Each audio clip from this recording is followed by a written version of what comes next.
మీరేమడుగుతున్నారు? Dump yard తెచ్చి మా నెత్తిన వేయద్దు అంటున్నారు.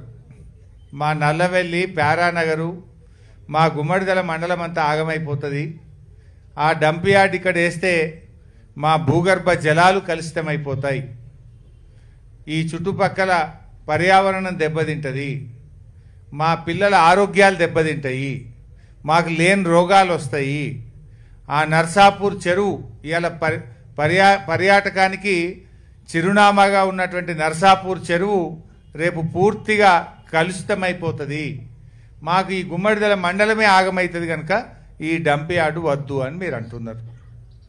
నిజానికి గతంలో కూడా మీరందరూ కూడా అప్పుడు నా దృష్టికి మైపాల్ రెడ్డి అప్పుడు ఎమ్మెల్యే గారు కావచ్చు, మీ ఇక్కడ ఉండే మా గోవర్ధన్ రెడ్డి సీనియర్ నాయకులు కావచ్చు, మాజీ సర్పంచ్ నరసింహారెడ్డి గారు కావచ్చు, వీళ్ళందరూ వచ్చి ఇక్కడ వద్దని నాకు చెప్తే అప్పుడు నేను ప్రభుత్వంలో మాట్లాడి దీని పనులను ఆపించి అది ఇక్కడ జరగకుండా మేము చేసినాం.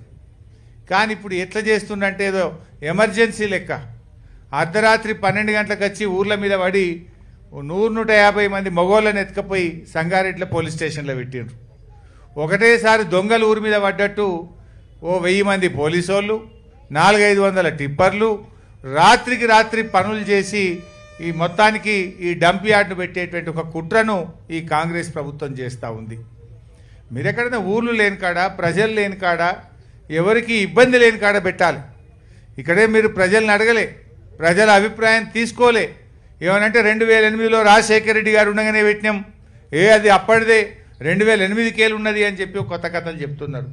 ఇది ఎప్పటిదా అప్పటిదా, ఎవరు పెట్టిండ్రు ఎందుకు పెట్టిండ్రో కాదు, ప్రజల అభిప్రాయాలు కనుక్కోండి. గుమ్మడిదల రైతులు అంటే ఆదర్శవంతమైన రైతులు, బంగారం లాంటి పంటలు పండించే రైతులు సంగారెడ్డి జిల్లాలో గుమ్మడిదల రైతులు. ఇక్కడ కూరగాయలు కానీ, పండ్లు కానీ, పాలు కానీ ఇక్కడ అద్భుతంగా మంచి పంటలు తీసేటువంటి రైతులు ఉన్నారు. 6 కాలం కష్టపడే మంచి రైతులు ఉన్నారు. ఇవాళ ఈ రైతులందరూ ఏం కోరుకుంటున్నారంటే మా నెత్తిన ఈ డంప్ యార్డ్ పెట్టకండి, మా ప్రజల్ని బతకనియండి అని చెప్పి ఇక్కడ ప్రజలు కోరుకుంటా ఉన్నారు. అందువల్ల మేము ప్రభుత్వాన్ని డిమాండ్ చేస్తున్నాం, తక్షణమే ఈ డంప్ యార్డ్ను రద్దు చేయండి. ఇంకెక్కడన్నా దూర ప్రాంతంలో ప్రజలకు ఇబ్బంది లేని చోట ఈ డంప్ యార్డ్ను ఏర్పాటు చేయాల్సిన అవసరం ఉంది. రేవంత్ రెడ్డి వచ్చిన తర్వాత లగచెర్ల చూసినాం, మొత్తం పోలీసు వాళ్ళని పెట్టి భూములు గుంజుకొని గిరిజన రైతులను జైళ్ళల్లో పెట్టి బలవంతంగా భూములు గుంజుకునే ప్రయత్నం చేసిండు. ఇప్పుడే మాణిక్రావు గారు చెప్పినట్టు పచ్చటి పొలాలు ఉన్నటువంటి నేల్కల్లో అక్కడ కూడా ఫార్మాసిటీ పెట్టమని చెప్పి భూములు గుంజుకునే ప్రయత్నం చేస్తున్నారు. ఇవాళ మా గుమ్మడిదల మీద పడ్డారు. అయ్యా రేవంత్ రెడ్డి గారు, మా గుమ్మడిదలను మరో లగచెర్ల చేయకండి, మా రైతులు ఎట్టి పరిస్థితుల్లో ఒప్పుకునే పరిస్థితుల్లో లేరు. ఇప్పటికే 10 రోజుల నుంచి వివిధ రూపాల్లో ధర్నాలు చేస్తుండ్రు. అక్కడ ప్యారానగర్లో చేస్తుండ్రు, ఇక్కడ గుమ్మడిదలలో కూడా ధర్నాలు చేస్తున్నారు. ఎందుకోసం చేస్తున్నారు?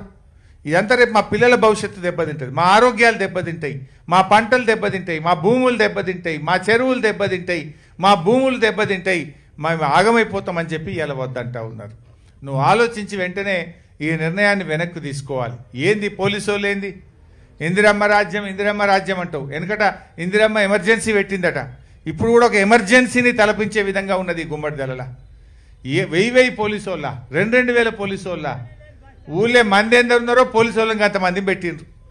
ఏం పద్ధతి ఇది? అంటే నువ్వు పోలీసులను పెట్టి భయపట్టిస్తా అనుకుంటున్నావా? ఇదేమన్నా ఎమర్జెన్సీ రాజ్యమా? ఇదేమన్నా మిలిటరీ రాజ్యమా? ఇది ప్రజాస్వామ్య ప్రభుత్వం. నిన్ను ఓట్లేసి గెలిపిస్తే మా నెత్తి మీద డంప్ యార్డ్ పెడతావా? ఓట్లేసిన పాపానికి ప్రజల్ని మోసం చేస్తావా? ఏ ఒక్కటి నువ్వు అమలు చేసినావు ఇప్పటిదాకా? మహిళలకు మహాలక్ష్మి 2,500 అంటివి ఇవ్వకపోతివి, ముసలోళ్ళకు 4,000 పింఛన్ అంటివి రాకపాయే, రైతులకు రుణమాఫీ అంటివి సగం కూడా కాకపాయే. ఏది నువ్వు చేసిన పని? బస్ ఒకటి పెట్టినాడు, గదొకటే, గద తప్పేమి లేదు. అందులో కూడా పంచాయతీలు ఇక.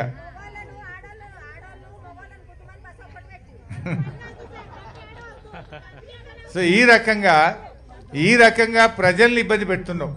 సో ఇప్పటికైనా మా గుమ్మడిదల అక్కా చెల్లెళ్ళు, అన్నదమ్ముళ్ళు, మా రైతుల అభిప్రాయాలను గుర్తుపెట్టుకొని తక్షణమే ఈ డంప్ యార్డ్ను ప్రజలకు ఇబ్బంది లేని చోట, గ్రామాలు లేనటువంటి చోట, రైతులకు ఇబ్బంది లేని చోట పెట్టాలి తప్ప ఇక్కడ ఈ గుమ్మడిదలలో ప్యారానగర్లో పెట్టద్దని ప్రభుత్వాన్ని మేము కోరుతా ఉన్నాం.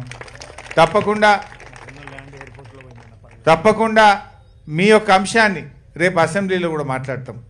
రేపు మళ్ళీ అసెంబ్లీ బడ్జెట్ సమావేశాలు స్టార్ట్ అవుతున్నాయి. ఇలా మీరు ఎట్లా పోరాడుతున్నారు? ఓనాడు బర్రెలు పెట్టిండ్రు, ఓనాడు గొర్రెల్ని పెట్టిండ్రు, ఓనాడు మహిళలు కూస్తున్నారు, ఓనాడు పిల్లలు కూస్తున్నారు, ట్రాక్టర్ల ర్యాలీ పెట్టిండ్రు. వివిధ రూపాల్లో ప్రజాస్వామ్య పద్ధతిలో మీరు కొట్లాడుతూ ఉన్నారు. మీ పోరాటాన్ని రేపు అసెంబ్లీలో మాట్లాడతాం. ప్రభుత్వం మీద ఒత్తిడి పెంచుతాం.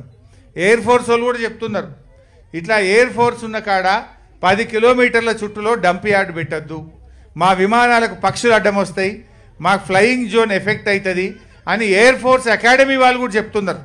ఎయిర్ ఫోర్స్ వాళ్ళు కూడా ఇక్కడ డంప్ యార్డ్ పెట్టద్దు అని చెప్పి కలెక్టర్ గారికి లెటర్ ఇచ్చిండ్రు. మరి ఎయిర్ ఫోర్స్ వాళ్ళు పెట్టినా కూడా నువ్వు స్పందించవా? ఇవాళ ఈ గుమ్మడిదల వాళ్ళు అప్పుడే ఎయిర్ ఫోర్స్ దిండిగల్ అకాడమీ పెడితే వీళ్ళ భూములన్నీ పోయినాయి. ఆ రోజుల్లో 15,000 ఎకరాల భూములు పోయినాయి. ఆ ఎయిర్ ఫోర్స్ అకాడమీ పెట్టి అట్లా పరిశాన్ చేస్తుంది. ఇప్పుడు మళ్ళా డంప్ యార్డ్ పెట్టి ఉన్నోళ్ళను బతకనియకుండా ఇట్లా పరిశాన్ చేయబడుతుంది. సో ఇప్పుడు ప్రజల అభిప్రాయం చూసినా, ఎయిర్ ఫోర్స్ అకాడమీ అభిప్రాయం చూసినా, ఏ రకంగా చూసినా డంప్ యార్డ్ ఇక్కడ పెట్టడం అనేది శ్రేయస్కరం కాదు.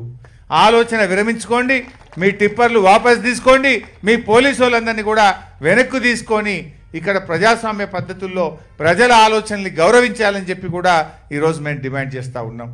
ఇప్పటికైనా నువ్వు కళ్ళు తెరవక మొండిగా పోతే మాత్రం నీకు తగిన శాస్తి తప్పదు. రేపు మరి నువ్వేం శాశ్వతం కాదు, నువ్వేం పర్మనెంట్ కాదు.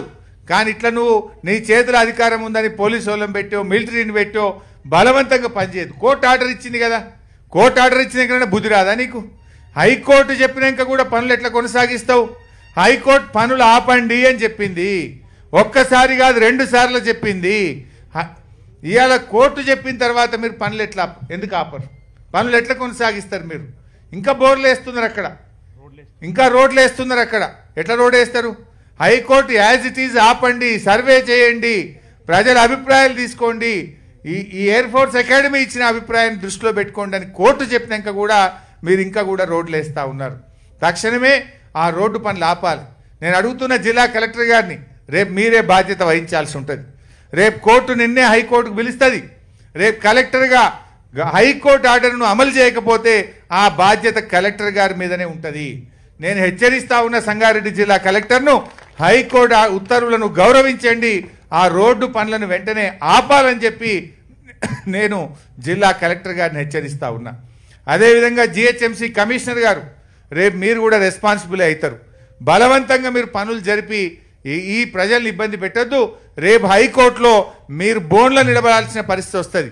జిహెచ్ఎంసీ కమిషనర్ కానీ, అదేవిధంగా జిల్లా కలెక్టర్ గారు కానీ రేపు కోర్టుకు కూడా పోవాల్సి వస్తుంది. జాగ్రత్త అని చెప్పి కూడా జిల్లా కలెక్టర్ను, జిహెచ్ఎంసీ కమిషనర్ గారిని కూడా నేను హెచ్చరిస్తా ఉన్నా. కోర్టు ఉత్తర్వులను గౌరవించండి, దయచేసి రోడ్డు పనులు ఆపండి, ఇక్కడున్న టిప్పర్లను పోలీసు వాళ్ళందరినీ కూడా వెనక్కు తీసుకొని పోవాలని చెప్పి కూడా నేను ఈ సందర్భంగా కోరుతా ఉన్నా. ఈ రకంగా మీరు ఇంకా ఇబ్బంది పెట్టే పని చేయకండి. ఇవాళ మహిళలు, ఇంతమంది మహిళలు ఎవరో చెప్తేనో, రాజకీయ పార్టీ చెప్తేనో వస్తే ధర్నా చేసిన వాళ్ళు కాదు. స్వచ్ఛందంగా ఈ మహిళలందరూ కూడా తమ భవిష్యత్తు కోసం, తమ పిల్లల భవిష్యత్తు కోసం మాకు ఈ డంప్ యార్డ్ వద్దని చెప్పి కొట్లాడుతూ ఉన్నారు. ఇది రాజకీయాలతో ముడిపెట్టే పరిస్థితి కాదు.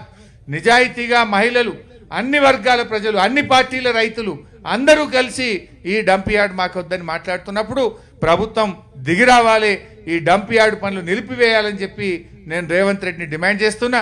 తప్పకుండా మీకోసం ఇవాళ 4 ఎమ్మెల్యేలం వచ్చినాం, రేపు అసెంబ్లీలో కూడా మీకోసం కొట్లాడతాం, మీ పక్షాన నిలబడతామని చెప్పి మనవి చేస్తూ జై తెలంగాణ.